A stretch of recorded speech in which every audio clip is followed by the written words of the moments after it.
ஓம்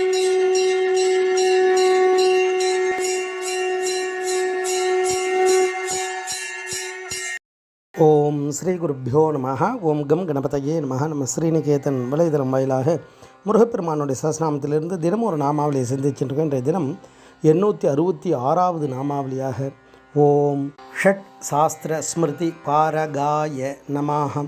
முருகப்பெருமான இந்த நாமாவளி 6 சாஸ்திரங்களிலும் தர்ம சாஸ்திரங்களிலும் கரை கண்டவருக்கு நமஸ்காரம் அப்படின்னு வர்ணிக்கிறது. அதாவது எல்லாத்துக்கும் ஆதாரமானது வேதம். அதனால்தான் அதுக்கு பேர் வித்து அப்படின்றதுலேருந்து தான் வேதம். வேதம்ன்றது நமக்கு மேலான ஞானத்தை கொடுக்கக்கூடிய அறிவு நூல். அந்த வேதத்துக்கு எப்படி 6 அங்கங்கள் இருக்கோ அது மாதிரி அந்த வேதங்களுடைய 6 சாஸ்திரங்கள் அல்லது 6 தரிசனங்கள் அப்படின்னு சொல்லலாம். இந்த தரிசனங்கள் அப்படின்னா நமக்கு என்ன விஷயமோ அது தெரியாததை நமக்கு காட்டி கொடுக்கக்கூடியது, பார்ப்பதற்கு துணையாக இருப்பது, இதுக்கெல்லாம் தரிசனம்னு பேர்.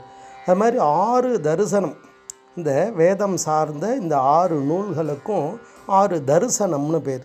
அதுதான் பூர்வ மீமாம்சா, உத்தர மீமாம்சா, நியாயம், வைஷிகம், சாங்கியம், யோகம். இந்த 6 சாஸ்திரங்கள்னு பேர். தரிசனம் அப்படின்னா என்ன அப்படின்னா, இப்போ இந்த ஆன்மாவை காட்டி கொடுப்பது. ஆன்மான்றது நான் அப்படின்னு சொல்கிறோம் இல்லையா? அப்போ அந்த நான்றது யார் அப்படின்றத உணரணும் அப்படின்னா இறையருள் நமக்கு தேவை. அதனால தான் என்னை அறிவித்து எனக்கு அருள் செய்து அப்படின்னு ஔவையார் கேட்பா. என்னை அறிஞ்சிக்கணும் முதல்ல. தன்னை அறிந்தால் தலைவனை அறிய முடியும்னா, அப்போ என்னை அறியறதுக்கு எது தேவை அப்படின்னா நான்றது இந்த ஆன்மா. இந்த ஆன்மாவை அறிவதற்கு 6 விதமான தரிசனங்கள், 6 விதமான சாஸ்திரங்கள் இருக்குது. அதுதான் இந்த 6 சாஸ்திரங்கள். இது ஒன்று ஒவ்வொரு விதமான, எல்லாமே வேதம் தான். வேதத்தினுடைய பிரமாணத்தை அது எப்படி இருக்குது, அந்த வேதங்களால் எப்படி கடமைகளை செய்து அந்த ஆத்ம ஞானத்தை அடையலாம் அப்படின்றத இந்த 6 சாஸ்திரங்களும் சொல்லுது. அதில் நியாயம் அப்படின்னா தர்க்கம், அதாவது நியாயமான சிந்தனையை கற்றுக் கொடுக்கறதுக்கு இந்த தர்க்க சாஸ்திரம் துணையாக இருக்குது. அடுத்தது வைசேஷிகம், இதுதான் பிரபஞ்சத்தினுடைய இயற்பியல் தன்மைகள், மூலப்பொருள்கள் ஆராயக்கூடிய சாஸ்திரம். இதுக்கு வைசேஷிகம்னு பேர். அடுத்து சாங்கியம், இது பிரபஞ்சத்தினுடைய தோற்றம், மாயை, அதோட புருஷ பிரகிருதி, இதனுடைய விநியோகத்தை விளக்கக்கூடிய சாஸ்திரம். அடுத்தது யோகம், மனதை ஒருமுகப்படுத்தி பரமாத்மாவோடு இந்த ஜீவாத்மா இணையக்கூடிய வழிகளை சொல்கிறது. யோகம்னாலே இணைதல் அர்த்தம். அடுத்த பூர்வ மீமாம்சா, இது வேதத்தினுடைய கர்ம காண்டம், யாகங்கள், தர்ம முறைகளை எல்லாம் சரியான கோணத்தில் ஆராய்ந்து சொல்லக்கூடிய சாஸ்திரம். உத்தர மீமாம்ச அப்படின்றது இந்த உபநிஷதங்களின் முடிவான பொருளையும் பிரம்மம் அந்த அதோட ஆத்மாவனுடைய ஐக்கியத்தை விளக்கக்கூடிய ஆன்மீக சாஸ்திரம். இது உத்தர மீமாம்சை. இந்த 6 விதமான ஆத்ம ஞானத்தை அடையறதுக்கு துணையாக இருக்கக்கூடியது.